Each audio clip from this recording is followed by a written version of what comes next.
सावधान। नमो अरिहन्ताय नमो सीताणं नमो आयर्याणं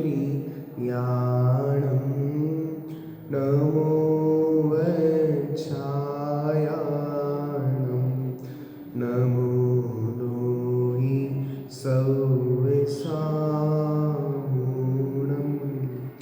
मङ्गलं भगवान् वीरो मङ्गलं गौतमो गणी मङ्गलं कुन्दकुन्दार्यो जैनधर्मोऽस्तु मङ्गलं जैनधर्मोऽस्तु मङ्गलम्। हमारी चर्चा आचार्य बादीप सिंह सूरीकृत श्री छत्र चूड़ामणि ग्रंथ पर चल रही है, जिसमें हम जीवनधर स्वामी का चरित्र देख रहे हैं।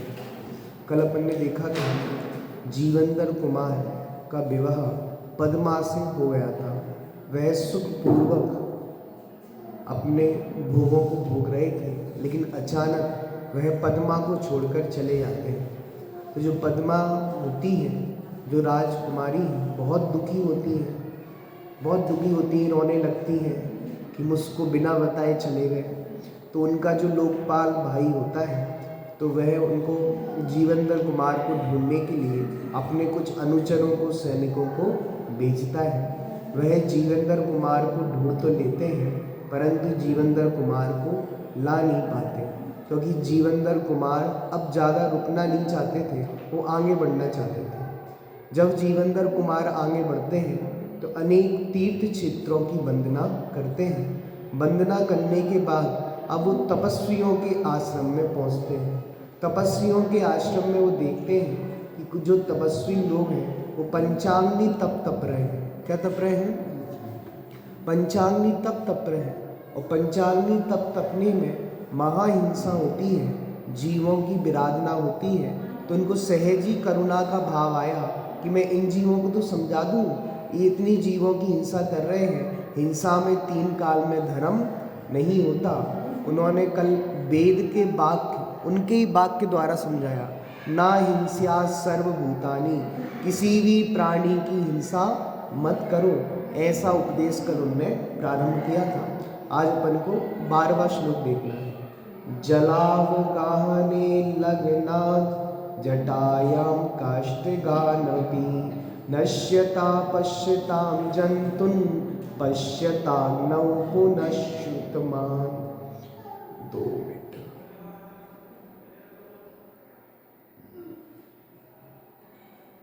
देखिए, जल में स्नान करते समय जटाओं में लगे हुए और लकड़ियों में प्रविष्ट, फिर पंचाग्नि तप करते हुए अग्नि में घिरे हुए प्रत्यक्ष दृष्टिगोचर हो रहे हैं। प्राण रहित होते हुए प्राणियों को तुम लोग देखो। जीवनधर कुमार उन तपस्वियों को समझाते हैं। देखो क्या समझाते हैं। सरलार्थ, आप जब प्रातः नदी में स्नान करते हैं, जो तपस्वी लोग हैं सबसे पहले क्या करते हैं? नदी में स्नान करने जाते हैं। अब नदी में स्नान करने जाते हैं तब उनकी बहुत बड़ी बड़ी जटाएं रहती हैं। तो जटाएं में तब जल में छोटे छोटे जीव जटाओं में उलझकर मर जाते हैं। इतनी बड़ी बड़ी जटाएं रहती हैं कि जब वो नदी में नहाने जाते हैं तो बहुत सारे जीव जटाओं में फंसकर मर जाते हैं। ये आप प्रत्यक्ष देख लीजिए। उनको समझा रही प्रत्यक्ष हिंसा है, आंखों से देख लीजिए। इसमें कोई प्रत्यक्ष को प्रमाण की आवश्यकता कहाँ होती है? हम आपको प्रत्यक्ष हिंसा दिखा रहे हैं इनमें कार्यों में। पंचाग्नि तप के लिए जब आप अपने चारों लकड़ियाँ जलाते हैं, वो चारों तरफ, उस सूर्य को भी अग्नि मानते हैं, तो 4 अग्नि तो ये बिचाली सूर्य की तपन ऐसे पंचाग्नि करते हैं, उसका देखो विवरण आएगा। अपने चारों ओर लकड़ियाँ जलाते हैं तो उन लकड़ियों में होने वाले जीव तो जलते ही हैं। पता हो, वो लकड़ियाँ ले आते हैं जलाने के लिए और लकड़ियों में जीव होते हैं, देखते तक नहीं है। बोलो, पार्श्वनाथ भगवान का जब हम जीवन चरित्र पढ़ते हैं तो उनके इधर भी ये घटना घटी थी। जब वो भ्रमण के लिए जा रहे थे तो उन्होंने तपस्वी को देखा, वो ये तप कर रहा था और अग्नि को जला रहा था। उन्होंने कहा देखो ये अग्नि, ये इस लकड़ी को मत जलाओ, इस लकड़ी में प्रत्यक्ष जीव राशि है। तो उन्होंने उस लकड़ी को बीच में से फाड़ा और दिखाया इसमें अध जले नाग और नागिन निकले थे। तो ये लोग अग्नि, वो लकड़ी को शोधते तक नहीं है, और कैसी भी अग्नि वो हवन करने में या यज्ञ करने में जलाते हैं। देखो उस अग्नि में अनेक जीव, उस लकड़ी में रहने वाली जीव तो मरती है, तथा उस अग्नि में अनेक जीव चारों ओर से आ आकर मरते हैं। उन सभी मरते हुए जीवों को आप प्रत्यक्ष ही अपनी आंखों से देख लीजिए। ये तो प्रत्यक्ष है, प्रत्यक्ष को प्रमाण की आवश्यकता नहीं होती। हिंसा प्रत्यक्ष दिख रही इतने जीवों की पंचाग्नि तप करने में। देखो विशेषा, चारों दिशाओं में 4 अग्नि के कुंड, 4 दिशाओं में कितने कुंड हैं? 4 अग्नि के कुंड। ऊपर से आकाश में तपता हुआ सूर्य, इन पांचों के बीच बैठकर तपस्या करना पंचाग्नि तप कहलाता है। आपने बहुत सुना होगा पंचाग्नि तप तपते, पंचाग्नि तप तपते। तो पंचाग्नि तप का मतलब क्या होता है? चारों ओर अग्नि है और एक सूर्य को भी अग्नि मानते हैं, तो सूर्य की अग्नि, ऐसी 5 अग्नियों के बीच में बैठकर वो तप तपते हैं। अब जीवनधर कुमार उनको और समझाते हैं। पंचाग्नि तप हिंसा का आयतन है, हिंसा का स्थान है। कैसे? पंचाग्नि मध्यमस्थानम ततो नेवोचितम तपा जंतुमारण हेतुत्वा दहजवंजव कारणम। इसलिए पंचाग्नि के मध्य में स्थित जिसकी ऐसा तप करना उचित नहीं है, क्योंकि यह तप प्राणियों के मरण का हेतु होने से उल्टा संसार का ही कारण है, मोक्ष का हेतु नहीं है। देखो पंचाग्नि के मध्य में बैठकर तपस्या करना, वो चारों ओर अग्नि जला ली, एक सूर्य की अग्नि हो गई और बीच में बैठे हुए तपस्या करने। देखो ये चित्र था यहाँ पे, ये चारों ओर अग्नि जला ली, ऊपर सूर्य की तमन, बीच में बैठ के तपस्या करते हैं। ये पंचाग्नि, पंचाग्नि के मध्य में बैठकर तपस्या करना जिसका स्वरूप है, ऐसा ही पंचाग्नि तप तपना उचित नहीं है, क्योंकि पंचाग्नि तप जीव हिंसा का कारण होने से संसार का ही कारण है। पता है वो पंचाग्नि तप किस लिए कर रहे हैं? मोक्ष मिल जाएगा पंचाग्नि तप तपने से। ये आज ये जीवनधर कुमार समझा रहे, सुनो उसमें तो प्राणियों की हिंसा हो रही है, और जिस कार्य में प्राणियों की हिंसा होती है उससे मोक्ष नहीं मिलता, संसार मिलता है। तो मोक्ष के नाम पे जिस चीज का सेवन कर रहे हो वो संसार का ही कारण है, मोक्ष का कारण नहीं है। क्योंकि पंचाग्नि तप जीव हिंसा का कारण होने से संसार का ही कारण है। विशेषार्थ, जिसमें प्रत्यक्ष हिंसा हो रही हो वह तप कैसा, और उसमें धर्म भी कैसा। अतः पंचाग्नि तप संसार का ही कारण है, इसमें मोक्ष के कारण बने का आभास भी नहीं है। और तो सुनो, पंचाग्नि तप तपने से पुण्य भी नहीं होता, पाप होता है। जहाँ जीव हिंसा हो उसको पुण्य तक नहीं कहते, और तुम कह रहे हो पंचाग्नि तप तपने से मुक्ति मिल जाएगी। बताओ जीवनधर कुमार को कितनी करुणा आ रही तपस्वियों के ऊपर कि हे तपस्वियों सुनो, पंचाग्नि तप करना छोड़ दो, उसमें धर्म मरम नहीं है। तुम धर्म का भ्रम मान के पुण्य भी नहीं कर रहे, पाप ही कर रहे हो। देखो सच्चे तप का स्वरूप, सच्चा तप कैसा होता है? ततप तपो यत्र जंतूनां संतापो नेव जातुचित तच्चारंभ निर्वत्यौ स्यान्नः आरंभ भी हिंसना। जिसमें जीवों को कभी भी संताप उत्पन्न होता ही नहीं, वही सच्चा तप है। सच्चा तप किसको कहेंगे? वो 5 अग्नियों को जला 5 अग्नि के बीच में तप कर रहे हैं, वो सच्चा तप नहीं है। सच्चा तप तो वो है जिसमें जीव हिंसा नहीं हो। जहाँ जीव हिंसा हो सच्चा तप हो ही नहीं सकता। देखो, और वह तप आरंभ की सर्वथा निर्वृत्ति पे होता है, और वो सच्चा तप का होता है जब सारी आरंभ क्रिया छूट जाती है। निश्चय से आरंभ हिंसा रहित नहीं होता। जो भी आरंभ होता है ना वो हिंसा सहित ही होता है। कोई भी आरंभ करो सब हिंसा वाले ही होते हैं। देखो, जिसमें किसी भी जीव को किंचित मात्र भी संताप, क्लेश, दुख नहीं होता वही सच्चा तप है। मुनिराज ध्यान रूपी तप करते हैं। बताओ किसकी हिंसा होती है? किसी की हिंसा नहीं होती। तो तुम जीव हिंसा को करने वाले को सच्चा तप मान रहे हो, वो सच्चा तप नहीं है। सच्चा तप तो वहाँ होता है जहाँ किसी जीव की हिंसा ही नहीं हो, वही सच्चा तप है। और वह तप आरंभ के सर्वथा छूट जाने पर ही होता है। वास्तव में देखा जाए कोई भी आरंभ हिंसा रहित हो ही नहीं सकता।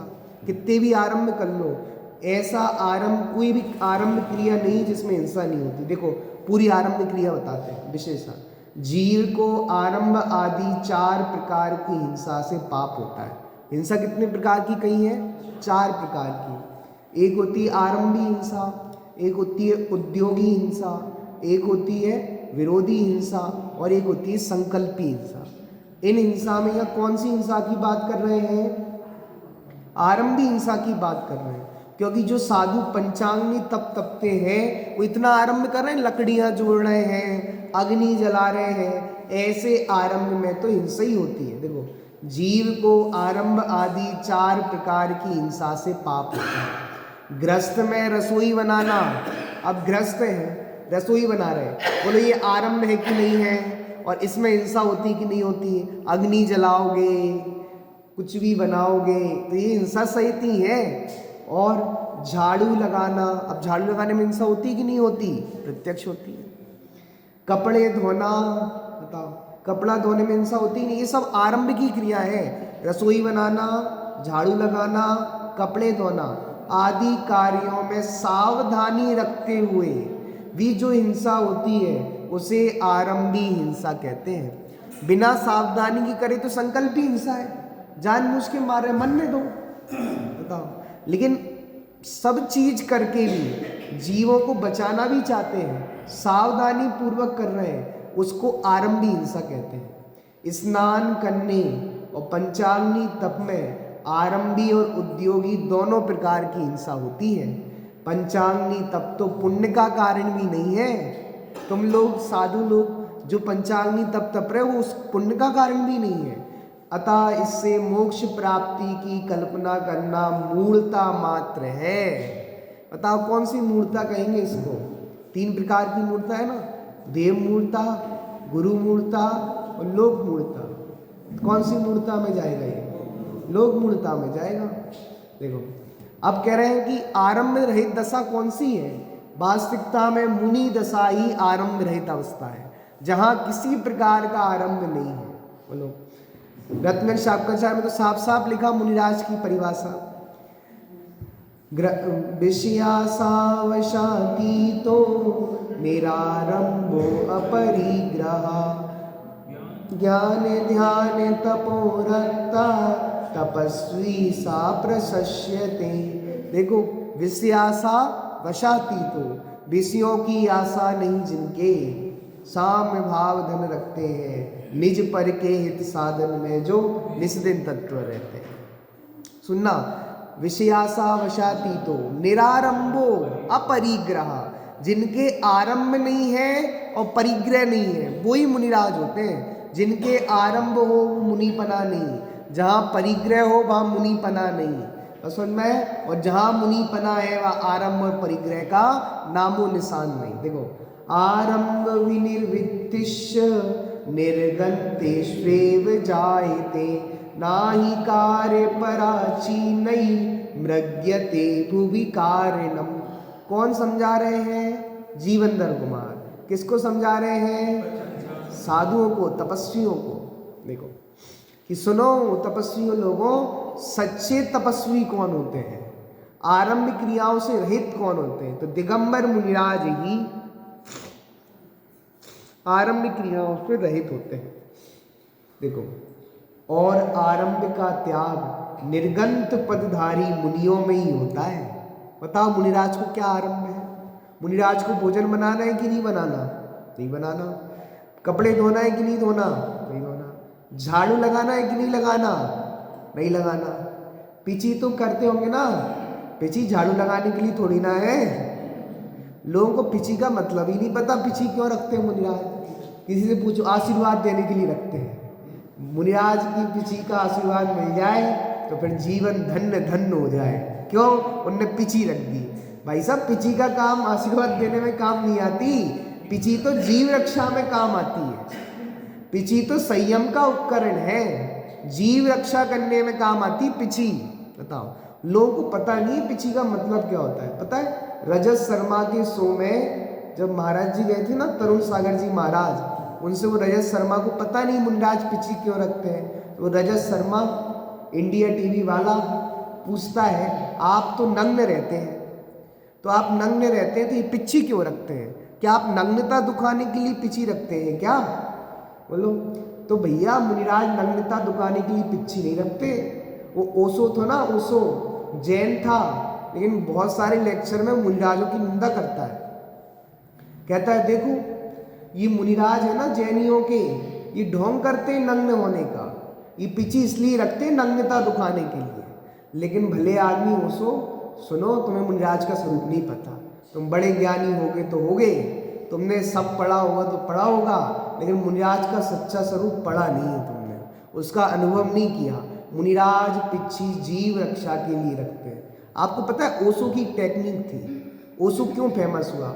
उसने जितने भी धर्म के भगवान थे उनका तो सब कुछ लिया। वो महावीर को मानते थे, बुद्ध को मानते थे, राम को मानते थे, सबको मानते थे, लेकिन किसी भी धर्म के गुरु को नहीं मानते थे।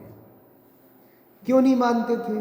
उनकी टेक्निक थी कि अगर अपन गुरु को मानेंगे तो उसमें दिक्कत है, अपन महावीर को मानेंगे तो महावीर वाले सब अपने पक्ष में हो जाएंगे, और अपन ने किसी गुरु का नाम ले लिया तो गुरु के नाम से तो पार्टियां बटी हैं कि ये गुरु है, ये वो गुरु है। तो उसने किसी भी गुरु की चर्चा नहीं की, सब ऊपर ऊपर की चीज पकड़ी है, भगवान महावीर, बुद्ध, राम, और ईसाइयों में सबको पकड़ लिया उसने, लेकिन किसी गुरु को नहीं पकड़ा उसने। बताओ, उसकी टेक्निक थी, फेमस हो गया। बताओ, देखो, आरंभ का त्याग निर्गंत पदधारी मुनियों में ही होता है। निश्चय से संसार में कार्य से विमुख पुरुष कारण की खोज नहीं करते।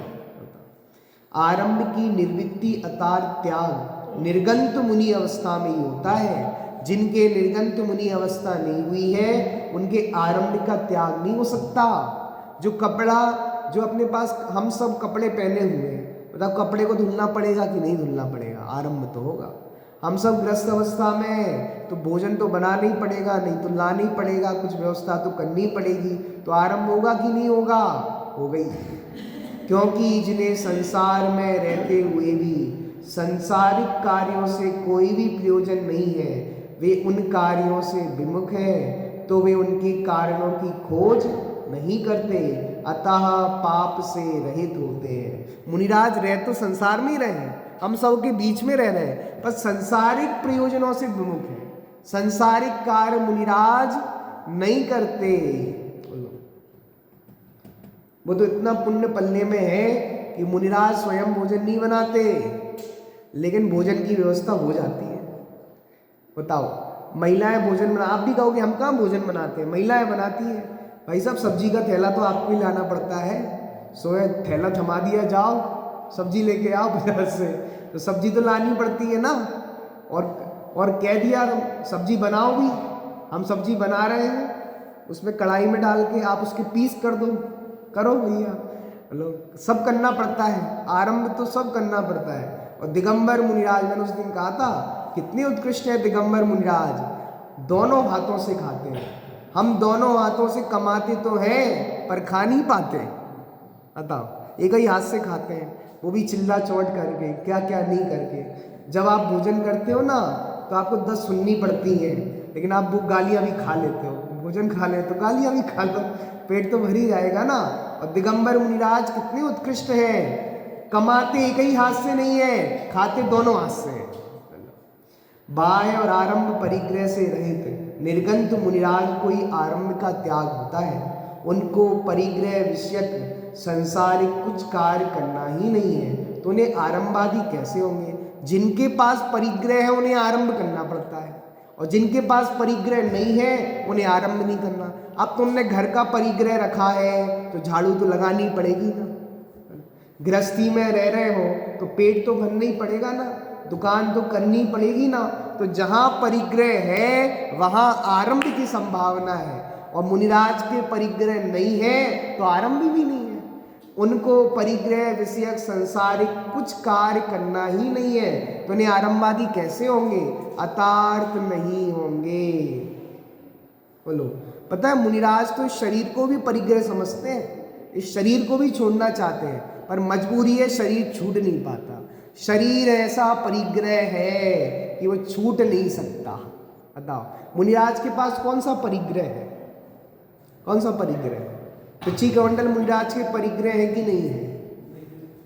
रखें तो सही, पिछी रखा है कमंडल, उसको परिग्रह कहेंगे कि नहीं कहेंगे? नहीं कहेंगे। क्यों नहीं कहेंगे? पूछो। क्योंकि पिछी कमंडलू के जाने पर उन्हें दुख नहीं होता, पिछी कमंडलू मिलने पर सुख नहीं होता। आज समझ में आई? और पिछी कमंडलू रखे हैं तो कोई और प्रयोजन नहीं है। पिछी संयम का उपकरण है, कमंडलू सोच का उपकरण है, इसलिए रखा है, वो परिग्रह नहीं है। कोई आपसे पूछ सकता है, आप कहते हो मुनिराज के पास कोई परिग्रह नहीं, कोई परिग्रह नहीं, पिछी कमंडल तो दिख रहे हैं ना, इनको परिग्रह कहेंगे कि नहीं कहेंगे? इनको परिग्रह संज्ञा नहीं है। जहाँ मूर्छा है, ममत्व है, वहाँ परिग्रह है। उन्हें पिछी कमंडलों से कोई ममत्व नहीं है। दूसरी बात, इस शरीर भी तो परिग्रह है ना, लेकिन दिगंबर मुनिराज तो शरीर को भी परिग्रह जानते हैं, लेकिन छोड़ नहीं सकते। प्रकृति की ऐसी व्यवस्था है कि शरीर को परिग्रह मानते हुए भी नहीं छोड़ सकते। बस कब छूटेगा? जब सिद्ध बन जाएंगे। समझ में आया? देखो, सम्यक तप निर्गंत अवस्था में ही संभव। अब सच्चा तप किसको होता है? मुनिराजों को ही होता है। नैर्गत्यम हि तपुण्यत्तु संसारस्यैव साधनम मुमुक्षूणां हि कायोऽपि एया किं परं पुनः। निश्चय से बाह्य अभ्यंतर परिग्रह रहित मुनि पना ही वास्तविक तप है। अंतरंग और बहिरंग सारे परिग्रह से रहित। इसके अतिरिक्त तप तो जन्म मरण रूपी संसार का ही साधन है। निश्चय से मोक्ष के चाहने वाले पुरुषों को शरीर भी छोड़ने योग्य है, अन्य का तो फिर कहना ही क्या है। देखिए, वास्तव में देखा जाए तो बाह्य और अंतरंग परिग्रह से रहित मुनि पना ही सच्चा तप है। मुनिराज कितने परिग्रह से रहित होते हैं? 24 परिग्रह से रहित होते हैं।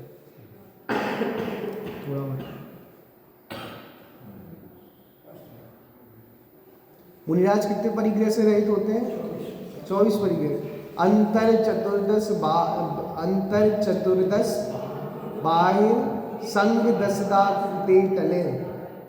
कि अंतरंग 14 प्रकार का परिग्रह और बहिरंग कितने प्रकार का होता है? 10 प्रकार का। 2400 परिग्रह रहित मुनिराज 2400 प्रकार के परिग्रह से रहित होते हैं। अब देखना, ये कह रहे हैं कि 24 प्रकार के परिग्रह से रहित मुनि बनना ही तप है। मुनि बनना तप है। मुनि बनना कोई हंसी खेल नहीं है, तप है। देखो, इसे छोड़कर अन्य सब तप जन्म मरण रूपी संसार के ही कारण है। और उनको छोड़कर कोई कितना भी तप करे, पंचांगी तप तपे, हिंसा का ही कारण है, सच्चा तप नहीं है। निश्चय तो मोक्ष को चाहने वाले पुरुषों को शरीर का ममत्व ही छोड़ने योग्य है, तो अन्य परिग्रह का फिर कहना ही क्या। विशेषात जीवों को सब परिग्रह में अत्यंत निकट का परिग्रह अपना शरीर है। सबसे निकट का परिग्रह हमारा किससे है? शरीर ही है। मुनि अवस्था में शरीर को ही कहा गया, तो अन्य परिग्रहों को स्वीकार करने की बात ही नहीं है। जब मुनि अवस्था में शरीर को ही ये कहा है, तो अन्य परिग्रह तो छूटे ही गए, बाउंड्री से बाहर हैं। धन्य धान, दुकान, मकान, स्त्री पुत्रादि के समान ही मुनिराज अपने शरीर का त्याग किया है, अर्थात उसमें अपनापन छोड़ दिया है। क्या छोड़ दिया है? ये मेरा है ऐसी विद्धि मुनिराज को शरीर के प्रति नहीं है। फिर भी शरीर ऐसा परिग्रह है। कैसा परिग्रह है? ऐसा परिग्रह है जिसका त्याग करने पर भी वह मुनिराज के साथ रहता है। किसके साथ रहता है? मुनिराज भले ही त्याग करने पर साथ रहता है। रहता है तो रहने दो, क्या दिक्कत है? अरे शरीर के रहते रहते केवल ज्ञान हो जाता है, दिक्कत क्या है शरीर से? शरीर कोई दिक्कत का कारण नहीं है। हमारे जैन दर्शन में शरीर को अशुचि तो कहा, नव द्वार वहे गिनकारी असी दे करे के म्यारी, देश रूप देश नहीं कराया। क्या नहीं कराया? बुराई तो करी, राग छुड़ाया है, द्वेष नहीं कराया। देश कराने लगते तो फिर लोग कहेंगे हम शरीर को खत्म कर ले रहे हैं, मुक्ति मिल जाएगी। क्यों? शरीर के अंदर आत्मा बंद है, जैसे पिंजड़े के अंदर पक्षी बंद होता है, और जैसे ही पक्षी को पिंजड़े में से निकाल देंगे तो पक्षी कैसा हो जाएगा? मुक्त हो जाएगा। ऐसे ही आत्मा शरीर के अंदर बंद है, शरीर का नाश कर दो तो आत्मा बाहर निकल जाएगा, और आत्मा का क्या हो जाएगा? मोक्ष हो जाएगा। नहीं होगा दूसरा शरीर मिल जाएगा।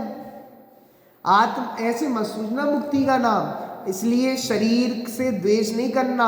शरीर रहते रहते तो केवल ज्ञान हो जाता है। अरिहंत भगवान के भी शरीर होता है, समझ में आया? तो शरीर रहता है तो रहने दो, पर उनका राग उसके प्रति छूट गया है, अतः शरीर के प्रति हे बुद्धि ही उसका त्याग है। परिग्रह ही संसार है। ग्रंथानुबंधी संसारस तेने विन परीक्षई, रक्तेन दूषितम वस्त्रम नहीं रक्तेन शुद्ध्यति। बहुत अच्छी नीति। देखो, जिस राग देश आदि परिग्रह के कारण संसार है, उसी परिग्रह से उसका नाश नहीं हो सकता। परिग्रह से तो संसार की वृद्धि ही होती है। परिग्रह किसका कारण है? संसार का ही कारण है। मोक्ष की प्राप्ति कदापि नहीं होती। निश्चय से रुधिर से मैला वस्त्र रुधिर से ही शुद्ध नहीं होता। देखो सल्लाह में स्पष्ट, जैसे खून से मलिन हुआ वस्त्र खून से ही धोने पर निर्मल स्वच्छ नहीं हो सकता। कोई गंदा वस्त्र है, किससे? खून से, और आप फिर से किस में डाल दो? खून में डाल दो, तो स्वच्छ हो जाएगा? बोलो, पवित्र हो जाएगा? धुल जाएगा? चमक जाएगा? नहीं चमकेगा। वैसे ही राग देशादि अंतरंग स्त्री पुत्रादिक बाह्य परिग्रह से बढ़ने वाला संसार इन परिग्रहों को ग्रहण करते रहने से नष्ट कैसे हो सकता है? लक्ष्मी बड़ी अधिकार भी पर बढ़ गया क्या, परिवार और कुटुंब है क्या वृद्धि में पर। बोलो, मकान बढ़ गए, तुम में क्या वृद्धि हो गई? भाई हमारा मकान 1 मंजिल था, अब 2 मंजिल हो गया, तुम में कितने गुण बढ़ गए? अब हमने 1 प्लाट था, 2 प्लाट हो गए, तुम में क्या हो गया? तुम्हारा सुख बढ़ गया कि नहीं बढ़ गया? नहीं बढ़ा, दुख बढ़ गया। बोलो, जितना परिग्रह बढ़ता है उतना सुख बढ़ता है कि दुख बढ़ता है? दुकान अच्छी चलने लगी, बताओ सुखी हो कि दुखी हो? दुखी हो गए भैया। क्यों? अब तो ज्यादा समय देना पड़ रहा है, परेशान है, हैरान परेशान। बताओ, परिग्रह बढ़ना दुख का कारण है, सुख का कारण नहीं है। लेकिन हम क्या सोचते हैं? परिग्रह को रखकर ही सुखी होना चाहते हैं। तो परिग्रह तो संसार का ही कारण था, और परिग्रह को और बढ़ाओगे तो संसार ही बढ़ेगा। जैसे रक्त से सने मलिन वस्त्र को स्वच्छ करने के लिए मलिनता के विरोधी निर्मल जल, सोडा, साबुन आदि आवश्यक है। अब खून से लिपटा हुआ वस्त्र था, आप खून में धोगे तो स्वच्छ होगा? नहीं होगा। क्या लगाना पड़ेगा उसमें? देखो कह रहे हैं, निर्मल जल हो, शुद्ध जल हो, सोडा हो, साबुन हो आदि आवश्यक है। वैसे ही आश्रम बंद कराने वाले राग देशादि परिग्रह रूप मलिन परिणाम स्वरूप संसार के नाश के लिए संबर निजरा कराने वाले वीतराग शुद्ध परिणाम ही आवश्यक है। आत्मा भी किससे मलिन हो रहा है? राग देश से। आत्मा राग देश से मलिन है, गंदा है, तो आत्मा को पवित्र करना है तो क्या करें? शुद्ध परिणाम, संबर रूप परिणाम करने से आत्मा पवित्र हो जाएगा। देखो, अब तत्व ज्ञान रहित नग्नता फलदायक नहीं है। अब कोई मुनि बन जाए लेकिन तत्व ज्ञान नहीं हो तो कह रहे हैं निर्गंतपना निष्फल है। किसके बिना? तत्व ज्ञान के बिना। तत्व ज्ञान विहीनाना निर्गंथ्यमपि निष्फलम नाहि स्थाल्यदाधीवि साध मन्नम मंदैर टंडुलई। यथार्थ तत्व ज्ञान से रहित जीवों के मुनि धर्म भी निष्फल है।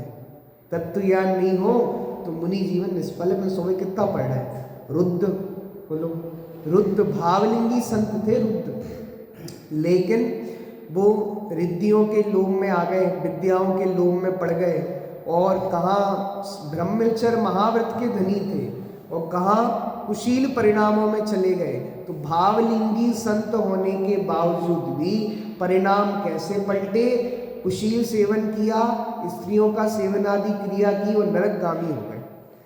बोला मुनिपना भी किसके बिना सार्थक नहीं है? तत्व ज्ञान के बिना मुनिपना सार्थक नहीं है। देखो उदाहरण दे रहे बहुत सुंदर। निश्चय से चावल आदि के बिना अन्न बटलोई, जल, अग्नि आदि साधनों द्वारा अन्न पाक रूप साध्य की सिद्धि नहीं हो सकती।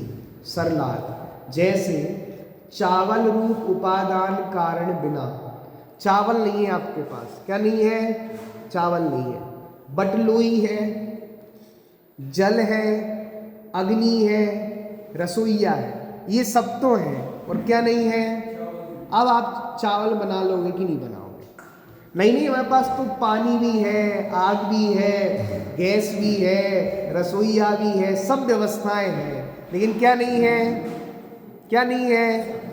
चावल नहीं है। तो आदि निमित्त कारणों से साध्य भात पका चावल प्राप्त नहीं हो सकता। एक सरल उदाहरण दूं, चाय तो पीते ही होंगे लोग, चाय। अब बताओ चाय के लिए क्या क्या चाहिए? गैस होना चाहिए, गैस हो गई, अग्नि होना चाहिए, लाइटर से जला लेंगे, और चाय पत्ती होना चाहिए, शक्कर होनी चाहिए, तवेली होना चाहिए, बस। बताओ इनसे चाय बन जाएगी कि नहीं बन जाएगी? बन जाएगी कि नहीं? बोलो, ग्रीन टी बन जाएगी, ग्रीन टी, पानी वाली चाय। बताओ क्या पीना है आपको? दूध वाली चाय चाहिए तो कैसे? आजकल चाय भी बहुत प्रकार की है, तो पानी की चाय बन जाती है, लेमन टी बन जाएगी, नींबू भी डाल दो। अब बताओ दूध वाली चाय बनानी है तो क्या करें? दूध चाहिए।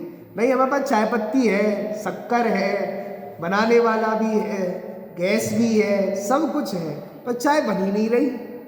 भाई साहब दूध नहीं है ना, दूध नहीं है तो चाय बनने वाली नहीं है। वैसे ही यथार्थ तत्व ज्ञान से रहित मात्र नग्नता निष्फल है, मोक्ष देने वाली नहीं है। हमारे शास्त्रों में ये तो कहा कि नग्न हो, पर किससे नग्न हो? भावों से भी नग्न हो। मुनिपना मात्र बाह्य की नग्नता का नाम नहीं है, अंतरंग की नग्नता भी होनी चाहिए। देखो विशेषण नग्न शरीर ये जीवादि छह द्रव्यों में से पुद्गल द्रव्य की पर्याय। शरीर नग्न है, बताओ कौन से द्रव्य की पर्याय है? शरीर कौन सा द्रव्य है? पुद्गल द्रव्य। शरीर की नग्नता भी किसकी पर्याय हुई? पुद्गल की पर्याय हुई। और सात तत्वों में कौन सा तत्व है? शरीर कौन सा तत्व है? अजीत तत्व है। मोक्ष ये जीव द्रव्य की शुद्ध पर्याय अवस्था है। और मोक्ष कौन सी अवस्था है? शुद्ध अवस्था है जीव की। सात तत्वों में अत्यंत सुखरूप मोक्ष तत्व है। मोक्ष तत्व कैसा है? सुखरूप है। अजीव तत्व अर्थात पुद्गल की पर्याय कारण हो और मोक्ष जीव द्रव्य की पर्याय रूप कार्य उत्पन्न हो, ये कैसे संभव है? तीन काल में संभव। शरीर की नग्नता कौन से द्रव्य की पर्याय है? पुद्गल द्रव्य की पर्याय। और मोक्ष किसकी पर्याय है? जीव की पर्याय। तो शरीर की पर्याय से जीव की पर्याय की प्राप्ति होगी कि नहीं होगी? नहीं होगी, क्योंकि दोनों में अत्यंता भाव है, दोनों में वज्र की दीवार है, तीन काल में नहीं होने वाली। बताओ। एक मैं आपको अकबर और बीरबल की कहानी सुनाता हूँ। एक बार क्या हुआ, अकबर राजा ने शर्त रखी कि बहुत सर्दी चल रही है, सर्दी का दिन है, बहुत तेज सर्दी है, तो इतनी सर्दी में कोई मेरे तालाब में एक रात बिता के बता दे। कितनी? एक रात बिता दे, मैं उसे अपना आधा राज्य दे दूंगा, बहुत सारी सोने की मोहरें दे दूंगा। घोषणा कर दी नगर में। अब बहुत गरीब होते हैं लोग, तो उन्होंने कहा चलो रह लेंगे, मर गए तो मर गए और जी गए तो आधा राज्य मिलेगा। तो एक व्यक्ति तैयार हो गया। बहुत तेज ठंड पड़ रही थी, मान लो -डिग्री की ठंड थी, और उसमें कहाँ रहना था? तालाब के अंदर रहना था। और कब रहना था? रात में रहना था। अब क्या हुआ, वो व्यक्ति गया और रात में तालाब के अंदर ऐसे बैठ गया, खड़ा रहा तालाब में। पूरी रात बीत गई और सुबह जब वो अकबर के पास आया, वो व्यक्ति राजा अकबर पर, महाराज मैंने पूरी रात्रि उस तालाब के अंदर रह के बिताई है। किसके अंदर रह के? तालाब के अंदर रह के बिताई है। आप मुझे अपना इनाम दीजिए, आधा राज्य दे दो। अकबर ने कहा ऐसे कैसे हो सकता है? इतनी सर्दी पड़ रही थी, सब कर रहे थे और तुम तालाब में गए, वस्त्र भी नहीं पहने थे और इतनी सर्दी में कैसे रह सकते हो? वो कह रहे कैसे बिताई तुमने पूरी रात? तो उसने कहा एक महाराज आपके महल में वो दूध चिमनी जल रही थी। क्या जल रही थी? चिमनी। उसको देखते देखते मैंने रात बिता दी। किसको देखते देखते? राजा ने कहा समझ गया, उस चिमनी से तुम्हें गर्मी आ रही थी। अब वो चिमनी बहुत दूर थी, बोलो।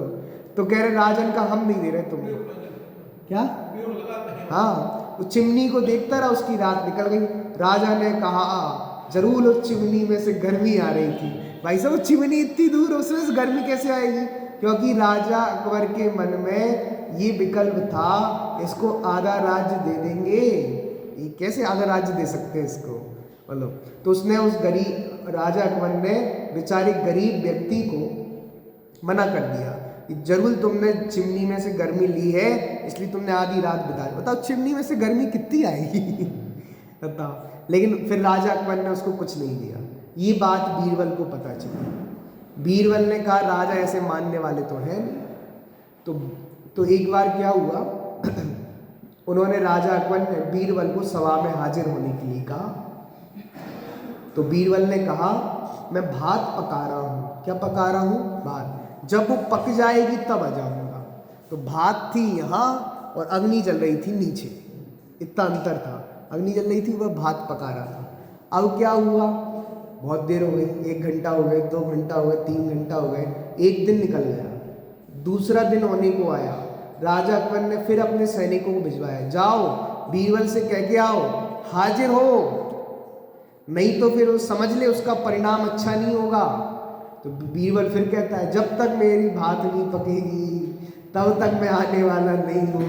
दूसरा दिन भी निकल गया। अब तो तीसरे दिन अकबर को गुस्सा आ गई, तलवार निकाल ली उसने। ऐसी कैसी भात पक रही, 2 दिन हो गए पकती नहीं है। तीसरे दिन अकबर ने खुद देखा, कहला हे बेवकूफ, तू नीचे इतनी नीचे अग्नि है और तू इतनी ऊपर भात पका रहा है, कैसे पकेगी? आँच कैसे लगेगी? उसको गर्मी कैसे पहुँचेगी?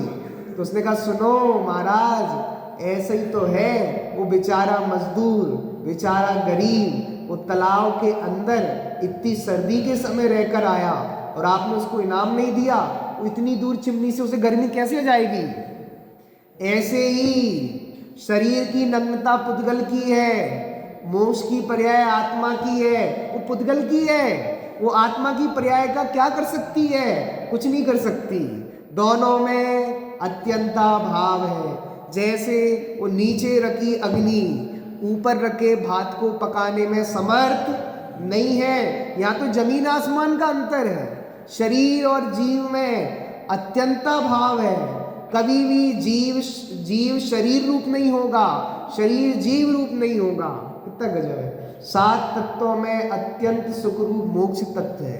अजीव तत्व अर्थात पुद्गल की पर्याय कारण हो और मोक्ष जीव द्रव्य की पर्याय कार्य उत्पन्न हो। ये कैसे संभव है? जैसे नीचे रखी अग्नि ऊपर की भात पकाने में समर्थ नहीं है, वैसे ही ये शरीर की पर्याय रूप नग्नता मोक्ष को देने में समर्थ नहीं। अतः तत्व ज्ञान रहित मात्र शरीर की नग्नता व्यर्थ है। मोक्ष रूप पर्याय के कारण संबंध निजरा दोनों तत्व है, ये दोनों जीव की शुद्ध पर्याय हैं। अतः मोक्ष की प्राप्ति के लिए संबंध निजरा रूप मोक्ष मार्ग ही प्रकट करना चाहिए। अपेक्षित योग्य उपादान कारण ना हो, कितने ही अनुकूल निमित्त मिले तो भी कार्य का होना संभव। उपादान होना चाहिए, उपादान के बिना कार्य, मिट्टी नहीं, घड़ा बनाना है, कुम्हार है, चाक है, डंडा है, सब व्यवस्था है, पर क्या नहीं है, घड़ा बन जाएगा कि नहीं बनेगा? चाचा जी, घड़ा बनेगा कि नहीं बनेगा? आटा नहीं है, बेलन है, बनाने वाली है, गैस है, चूल्हा है, पानी है, सब है, रोटी बनानी है, बनाओ, सब है बनाने वाले, पर क्या नहीं है? आटे नहीं है। ऐसे ही मोक्ष चाहिए तो मोक्ष के लिए उपादान कारण होना चाहिए। संबंध निजरा और शुद्धात्मा वो उपादान कारण है, संबंध निजरा भी मोक्ष के कारण है। अतः निमित्त के पीछे दौड़ने में कुछ भी लाभ नहीं है। अपनी आत्मा की योग्यता बढ़ाना ही वास्तविकता में सच्चा उपाय है। इस प्रकार जीवनधर कुमार उन तपस्वियों को समझाते हैं कि वास्तविकता में सच्चा तप क्या होगा। आजकल कथा तो आई नहीं, पर कथा ये है कि उनको समझा रहे हो तपस्वियों को। आज बहुत बड़ा प्रवचन चल रहा है जीवनधर कुमार का, अपना भी चल रहा है, उनका भी चल रहा है। वो कह रहे थे अब तक तुम अपने ही अपना प्रवचन कर रहे थे, अब हमारा भी प्रवचन सुन लो, तो उनका प्रवचन चल रहा है। चलो से